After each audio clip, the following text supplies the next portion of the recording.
Hola y bienvenidos a Real Economy. Estamos en pleno invierno aquí en Europa y puedo decir que hoy hace bastante frío. Pero imaginen sentir este frío dentro de sus casas, pues eso es lo que les ocurre a decenas de millones de europeos que no pueden permitirse calentar sus hogares mientras se enfrentan a la crisis de la COVID y al aumento de los precios de la energía. En breve, Fanny Gore, que se encuentra en Bulgaria, donde los más vulnerables reciben una comida caliente y calefacción. Pero antes, un curso intensivo sobre lo que hay detrás de la pobreza energética. Más de 35 millones de europeos no pueden mantener sus hogares calientes este invierno. Eso equivale a toda la población de Grecia, Portugal, Hungría e Irlanda juntas, teniendo que decidir entre calentar sus casas o poner comida en la mesa. Las dos causas fundamentales de la pobreza energética son los más bajos ingresos y el hecho de vivir en edificios con poca eficiencia energética.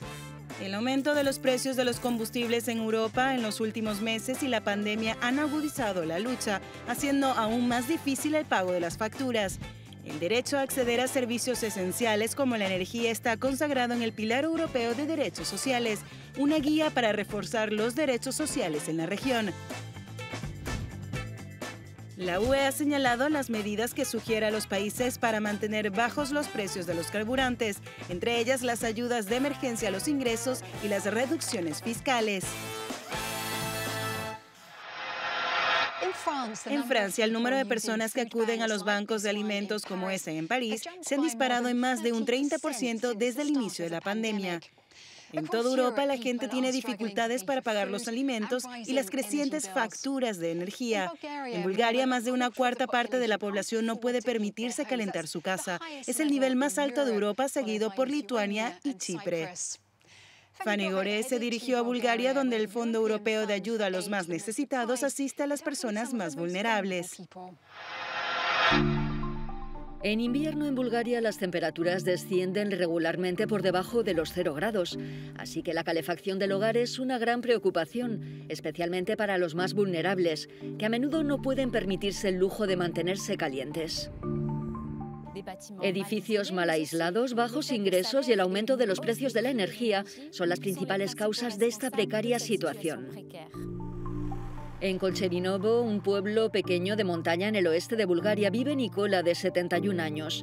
Recibe una pequeña pensión de unos 150 euros, es decir, la mitad del salario mínimo.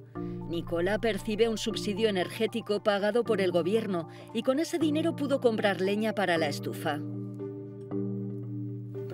En octubre recibí 520 LEPs por la leña. Eso es para todo el invierno. 500 LEPs son 5 metros cúbicos. Compré 8 y pagué la diferencia de mi bolsillo. El metro cúbico solía costar 75 LEPs, ahora cuesta 90. Son 15 LEPs más. El aumento de los precios de la energía tiene un impacto muy importante en el presupuesto de Nicola, y aunque recibe ayuda médica y una bonificación por la pandemia para los jubilados, apenas puede pagar sus facturas, los medicamentos y la comida.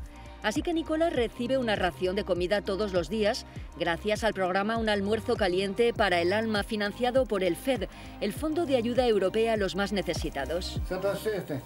Son lentejas y patatas, no puedo quejarme, sobrevivo. Como Nicola, en 2020 más de 15 millones de europeos se beneficiaron de la ayuda alimentaria gracias al Fondo Europeo FED. En el mismo pueblo vive Evelina, de 62 años, que a pesar de su discapacidad cuida sola a sus padres. Sus pensiones no son suficientes para cubrir los gastos de la familia. Por eso recibe varias ayudas estatales que le permiten llegar a fin de mes. He recibido ayudas para la calefacción, para la comida y también hay un asistente que viene a ayudarme. Es mucho mejor. Al menos ahora no tengo que cocinar. El gasto energético pesa en los hogares búlgaros más pobres. En 2018 representó alrededor del 16% de sus gastos, mientras que en Suecia representó menos del 5%. Evelina pudo ahorrar dinero para comprar una estufa de bajo consumo. Compramos 2 toneladas, espero que sea suficiente. Estoy ahorrando en nuestras pensiones, la calefacción es realmente importante. La combinación de ayudas nacionales y europeas, como la comida caliente para el alma, de la que también se benefician Evelina y su familia, es uno de los objetivos del Fondo Social Europeo Plus para atajar la pobreza energética y la pobreza en todas sus formas. En Bruselas, Adriana Suková, de la Comisión Europea, explica.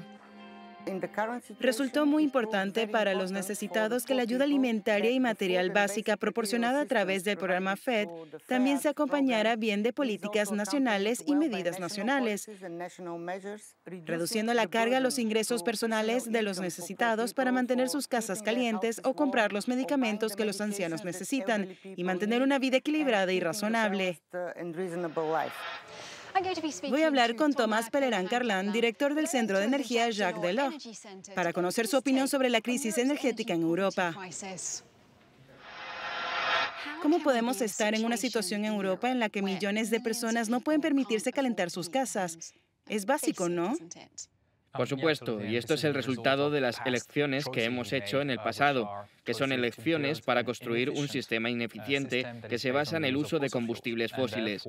Y por lo tanto, debido a eso, estamos en una situación en la que decenas de millones de europeos no pueden calentar adecuadamente sus hogares. Y esto se agrava cada vez que tenemos una crisis de los combustibles fósiles y una sacudida de los precios de los mismos. Muchos países europeos han puesto en marcha medidas de ayuda. ¿Cuál es la diferencia que están logrando? Sabemos que los países que obtienen los mejores resultados son los que tienen políticas que incentivan el cambio a las energías renovables y a la eficiencia. La pobreza energética es peor en el sur de Europa, lo que resulta un poco contradictorio. Se podría imaginar que cuanto más frío es el país, peor es la pobreza energética, pero en realidad es al revés. Y es que la pobreza energética no es el resultado de la geografía o la naturaleza, sino de las decisiones políticas. Si a Suecia le va bien ahora, no es por culpa del actual gobierno sueco, sino por 30 años de inversión sueca en la renovación de viviendas, en el desarrollo de sistemas de calefacción renovables. En su opinión, ¿qué hay que hacer a nivel europeo? Así que para mí hay tres cosas. Una parte del Pacto Verde Europeo, en nuestra opinión en el Instituto Jacques Delors, debería consistir en asegurar que cada familia pueda calentar adecuadamente su casa en invierno. Ese debería ser un objetivo político ante todo. ¿Cómo lo ponemos en práctica? En primer lugar, mediante la reglamentación. Eso significa que obligamos a renovar los edificios mal aislados cuando se alquilan o se venden. Y lo tercero es proporcionar financiación para apoyar ese tipo de renovación, especialmente para los países más pobres como Bulgaria. Y para eso hay una buena propuesta de la Comisión Europea, que es crear un fondo social para el clima, y eso sería un paso importante. Muchas gracias por su tiempo y por estar con nosotros en Real Economy. Thank you very much.